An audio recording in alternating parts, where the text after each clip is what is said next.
হরে কৃষ্ণ।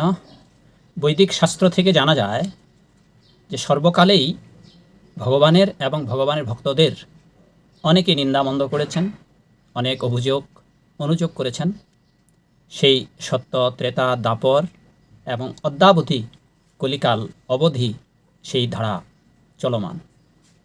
আজও দেখা যায় অনেক ক্ষেত্রে যারা সাধু তাদেরকেই বলা হয় চোর, আর চোরকে বলা হয় সাধু। তথাকথিত অনেক ব্যক্তি আছে যারা ব্রাহ্মণ হোক, ক্ষত্রিয় হোক, বৈশ্য বা শূদ্র, যারা নিজেরা ধর্মাচার অনুশীলন করেন না, এমন ব্যক্তিদের মধ্যে দেখা যায় বিশেষ করে ভগবত ভক্তদের সঙ্গে ব্রাহ্মণদের বা জাত ব্রাহ্মণদের প্রায়শই বিরোধী ভাব লক্ষ্য করা যায়। ব্রাহ্মণেরা অধিকাংশই যেন ভগবত ভক্ত বা বৈষ্ণবদের ধর্মবিরোধী কথা বলে। এর কারণ কি? অন্যের চর্চা করা বৈষ্ণব স্বভাবের পরিপন্থী বা নিন্দা করা পরিপন্থী, তবে সমালোচনা বা সম্যক আলোচনা করা শাস্ত্র অনুমোদিত। ভালো মন্দ বিচারপূর্বক সিদ্ধান্ত গ্রহণ করা এটি যথার্থ কার্য। বৈষ্ণবগণ পরনিন্দা পরিহারপূর্বক কৃষ্ণনাম গানে থাকে নিরন্তর নিরত।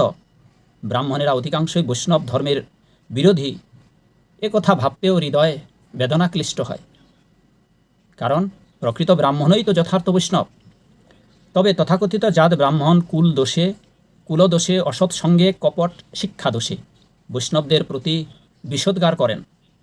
এতে যে তারা ব্রাহ্মণের গৌরবের পরিচয় দেন তা নয়, তারা কুল কলঙ্কে নিমজ্জিত করেন। আর শাস্ত্রমতে কলিতে যথার্থ ব্রাহ্মণ অত্যল্প, এবং এই অত্যল্প ব্রাহ্মণই বৈষ্ণব বা যথার্থ ভগবত ভক্ত। যথার্থ ব্রাহ্মণ যেকালে বৈষ্ণবী গায়ত্রী মন্ত্র প্রাপ্ত হন, সেকাল থেকে ব্রাহ্মণ দীক্ষিত বৈষ্ণব বলে অভিহিত হন। কিন্তু অসৌভাগ্য যে অধুনা অবৈদিক দীক্ষা দ্বারা ব্রাহ্মণ কুল বৈষ্ণবতা পরিত্যাগ করেছেন। লক্ষণীয়, আমাদের চারি সম্প্রদায়ের আচার্যবৃন্দ সকলেই ব্রাহ্মণ ছিলেন। শ্রী রামানুজ, মধ্বাচার্য, বিষ্ণুস্বামী এবং নিম্বাদিত্য এরা সকলেই ব্রাহ্মণ। এদের হাজার হাজার ব্রাহ্মণ শিষ্য ছিল। মহাবদান্য গৌরসুন্দর বৈদিক ব্রাহ্মণ ছিলেন। শ্রী নিত্যানন্দ প্রভুর আর্য ব্রাহ্মণ আর অদ্বৈতাচার্য বারেন্দ্র ব্রাহ্মণ ছিলেন, এবং গোস্বামীবৃন্দ ও মহান্তগণ অধিকাংশই ব্রাহ্মণ ছিলেন।